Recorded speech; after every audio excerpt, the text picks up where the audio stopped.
Hi everyone, it's Kate with Follow My Leaf. I'm a plant mom and a boy mom, parenting both full-time.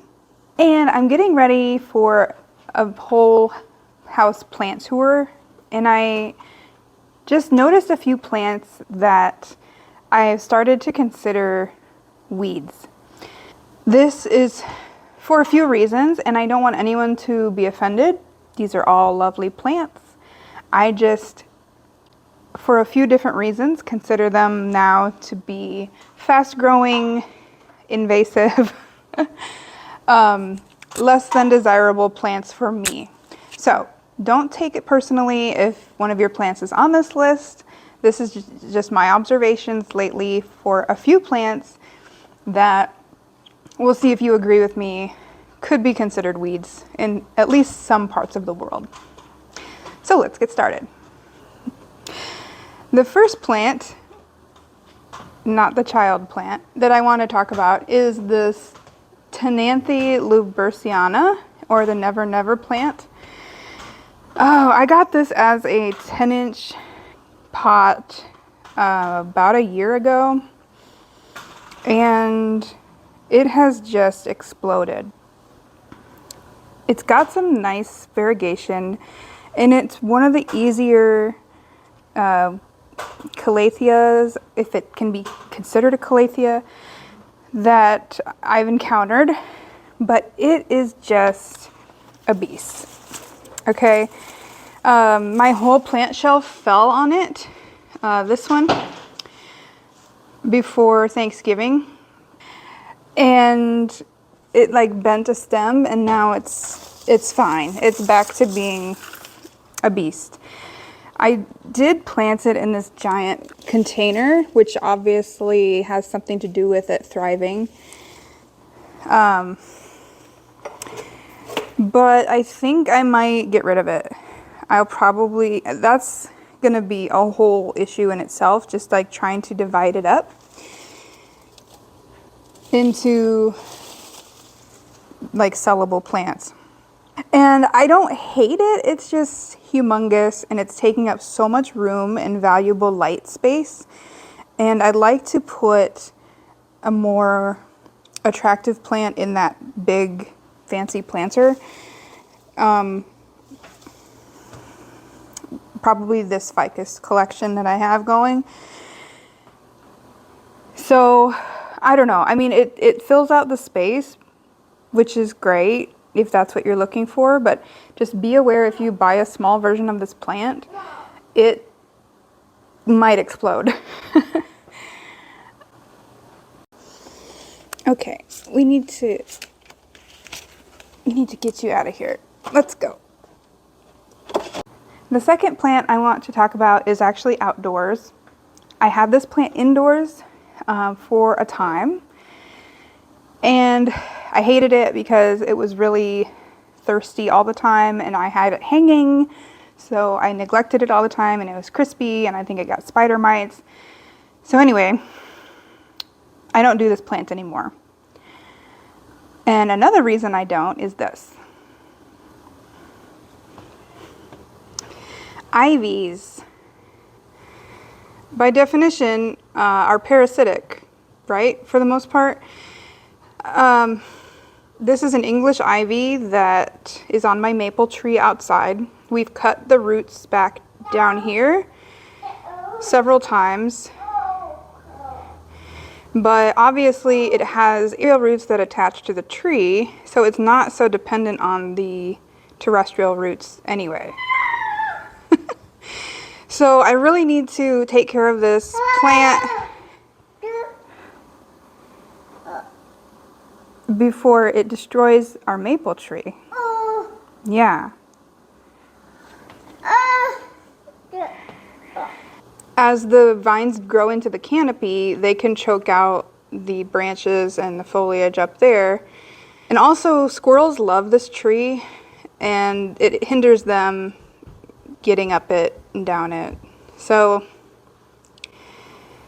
ivies, in my opinion, just belong outdoors. They don't, I don't know. And if you have them inside, a lot of times they look like the plastic fake plants from the 90s or restaurants have. So I'm not a fan. All right.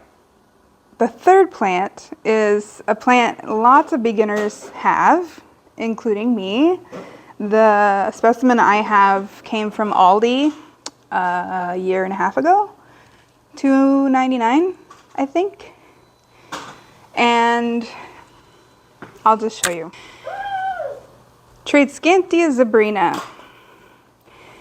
Now, in the wild, this is a ground-dwelling, ground coverage plant. It crawls along the ground and it fills in places all over the place. So it kind of is a weed. That's just naturally how it is. The leaves are shiny, they're purple, so a lot of people get them. And admittedly, up close, it's a beautiful plant. And this started for me as a tiny little, 3-inch pot. And now it's grown into this beast, which I've trimmed a couple times already. But I don't know. I keep thinking like I'm going to replace it with something that I enjoy looking at more. But then I'm like, well, it kind of offsets all the green in the space. This has kind of become a colorful corner. The pink cordylines will go outside in the summer, and so will this bromeliad. But we'll see. I'll probably end up just offering this whole... Oh God, hold on. No, thank you. He's been such a good helper lately, but I don't want you to touch my sea boo blue. Thank you. Thank you.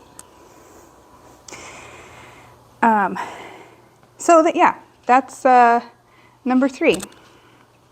Tradescantia Zabrina, inch plant, wart something. The next plant we're going to go upstairs to show you.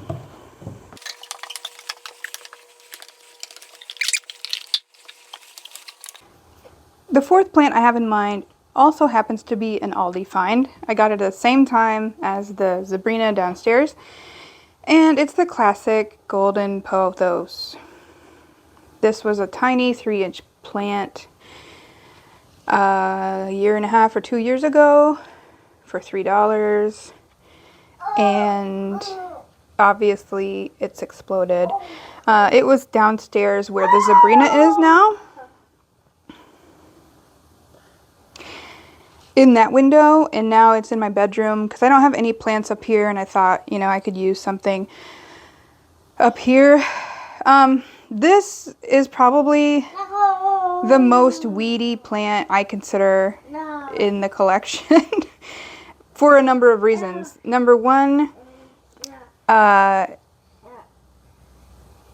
in the wild, it grows incessantly, and it overtakes whole trees in more tropical areas, and it can, throw really beautiful big variegated leaves, and that's great.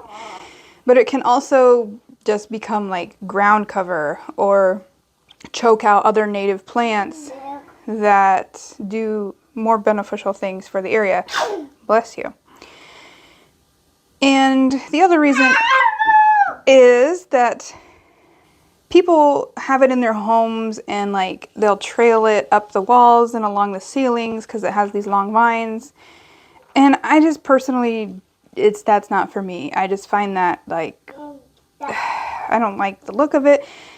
And I'm in like some Pothos groups on Facebook, and it kind of drives me nuts when people are like, here's my giant Pothos.